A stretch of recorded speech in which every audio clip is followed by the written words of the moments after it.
Hello दोस्तों, मैं अनु सिंह आपका अपने चैनल में स्वागत करते हैं। दोस्तों, जैसा कि आप जानते हैं होली का त्यौहार आने वाला है और सभी के घरों में होली की तैयारियां शुरू हो गई हैं। सभी के घरों में तरह तरह के व्यंजन और मिठाइयां बनाई जाने लगी हैं। लेकिन होली के त्यौहार पर आप कितनी भी मिठाइयां बना लें, बिना गुंजिया के ये अधूरा सा लगता है। इसलिए आज मैं आपको बहुत ही स्वादिष्ट और खस्ता गुंजिया बनाने का सही तरीका बताऊंगी, जिससे आपकी गुंजिया बिल्कुल परफेक्ट बनेंगी और ना ही वो तेल सोखेंगी और ना ही वो फटेंगी। तो चलिए देर ना करते हुए अब जल्दी से इसको बनाना शुरू करते हैं।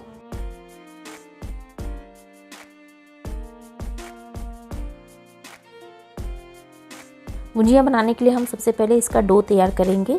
इसके लिए मैंने यहाँ पे 500 ग्राम मैदा लिया है और इसके अंदर हाफ टी स्पून नमक डाल दिया है। इसके बाद हम इसके अंदर 3 टीस्पून दही डाल देंगे और 1/4 कप हम इसके अंदर दूध डाल देंगे। दूध नॉर्मल टेम्परेचर पर होना चाहिए। इसके बाद हम इसके अंदर 1/3 कप यानी कि 80 ml के करीब घी डाल देंगे।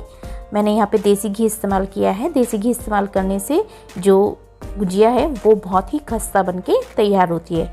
उसके बाद हम इसको अच्छे से मिक्स कर लेंगे और फिर थोड़ा थोड़ा पानी डालकर इसका एक सख्त डो तैयार कर लेंगे। पानी हमें थोड़ी थोड़ी मात्रा में करके ही इसके अंदर मिलाना है ताकि जो डो है वो सही बनकर तैयार हो। यहाँ इस बात का विशेष ध्यान रखना है कि जो आटा है उसके अंदर ना तो मोइन ज़्यादा हो और ना ही आटा सॉफ्ट बनके तैयार हो।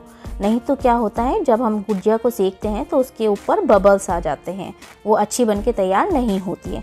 तो इसलिए हम थोड़ा थोड़ा पानी डालकर ही एक सख्त डो तैयार करेंगे और इसको 5 मिनट तक गूंद लेंगे। इसको 5 मिनट तक गूंदने के बाद आप देख सकते हैं जो हमारा डो है वो बनके तैयार हो गया है। अब हम इसे 20 से 25 मिनट के लिए रेस्ट के लिए रख देंगे।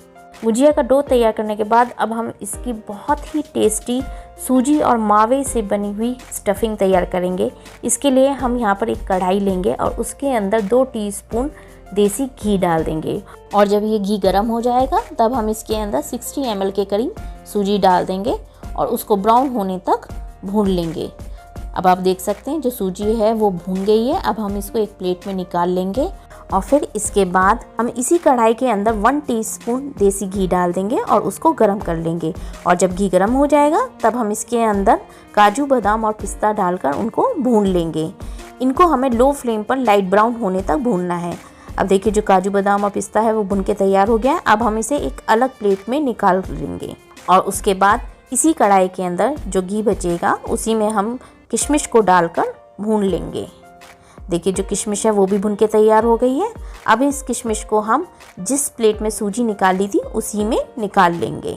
इसके बाद हम इस कढ़ाई में 1 टीस्पून के करीब देसी घी डाल देंगे और जब घी गर्म हो जाएगा तब हम इसके अंदर 1/4 कप खरबूजे के बीज डालकर उनको भून लेंगे। इन बीजों को हमें लो फ्लेम पे ढककर भूनना है क्योंकि ये बहुत ज़्यादा फटकते हैं जिससे कि जलने का डर रहता है। अब देखिए जो बीज हैं वो भून के तैयार हो गए हैं।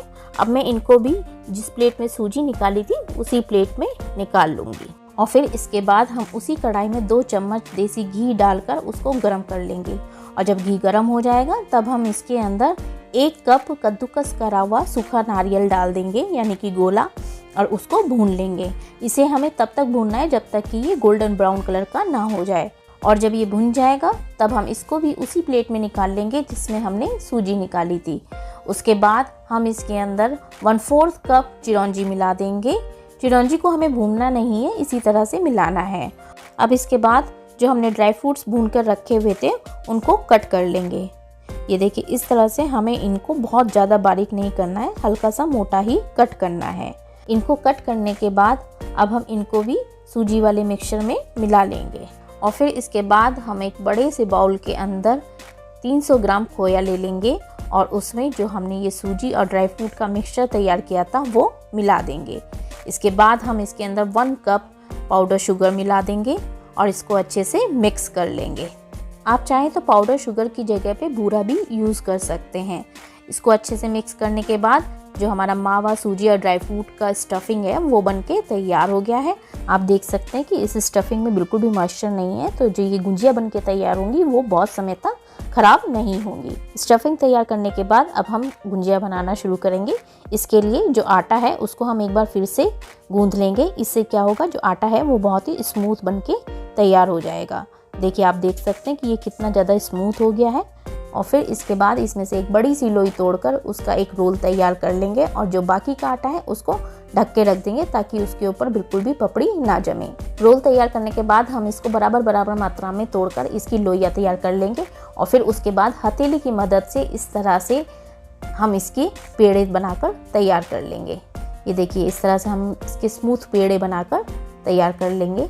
अब इसके बाद हम इनमें से एक पेड़ा लेंगे और उसको बेलकर तैयार कर लेंगे। इस पेड़े में हमें कोई भी चिकनाई या आटा लगाने की ज़रूरत नहीं है, बहुत इजीली ये हम बेल सकते हैं। ये देखिए, इस तरह से हर तरफ से हमें एक साथ बेलकर जो पूड़ी है वो तैयार करनी है। ये पूड़ी कहीं से भी मोटी या कहीं से भी पतली नहीं होनी चाहिए, बिल्कुल एक सार सी पतली सी पूड़ी बनाकर हमें तैयार करनी है। अब इसके बाद हम एक गुंजिया का सांचा लेंगे और उस पर इस पूड़ी को रख देंगे। इसके बाद हम इसके अंदर एक बड़ा सा चम्मच जो हमने बहुत ही टेस्टी सूजी और मावा की स्टफिंग तैयार करी थी वो रख देंगे।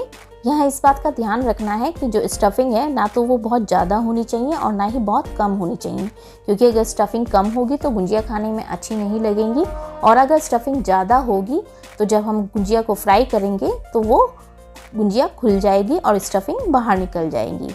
स्टफिंग फिल करने के बाद हम इसके किनारों पर अच्छे से पानी लगा देंगे और फिर सांचे को बंद करते हुए इसको अच्छे से प्रेस करेंगे ताकि इसके जो एजेस हैं वो सील हो जाए। पानी हमें अच्छी मात्रा में लगाना है ताकि जो इसके एजेस हैं वो अच्छे से सील हो जाएं।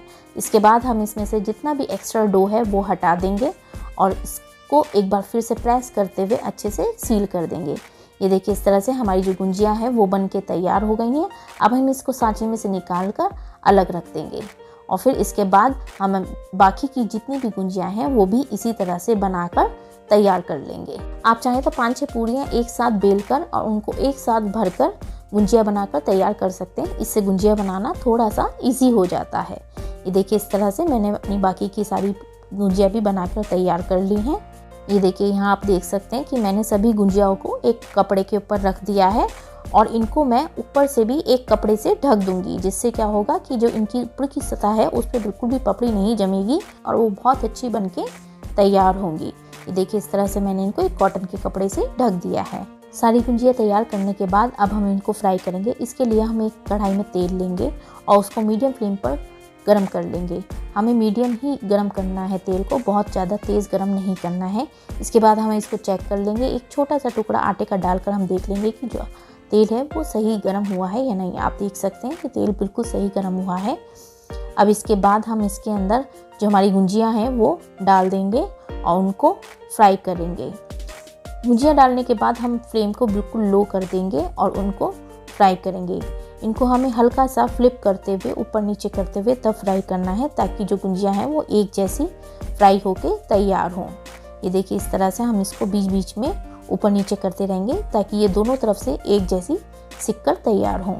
यहाँ इस बात का हमें ध्यान रखना है कि अगर कोई गुंजिया फ्राई करते वक्त फट जाए, उसके एजेस आप ठीक से सील नहीं हुए हैं जिसके कारण वो फट गई है और उसमें से स्टफिंग बाहर निकल रही है, तो उसको हम तुरंत ही तेल से बाहर निकाल दें, नहीं तो वो सारे के सारे तेल को ख़राब कर देगी और बाकी जो गुंजियाँ हैं उनके ऊपर उसकी जो स्टफिंग है वो चिपक जाएगी, जिससे हमारी जो गुंजियाँ हैं वो अच्छी नहीं बनके तैयार होंगी। तो इसलिए अगर बाई चांस कोई भी गुंजिया आपकी फट जाती है तेल में तो उसको बाहर निकाल दें। अब आप देख सकते हैं जो हमारी गुंजियाँ हैं उनमें कलर आ गया है, लाइट ब्राउन कलर की हो गई हैं और बहुत अच्छी सिककर तैयार हो हुई हैं। इन गुंजियाओं ने ना तो तेल पिया है ना ही इनके ऊपर बबल्स आए हैं, ये बहुत अच्छी बनके तैयार हुई हैं।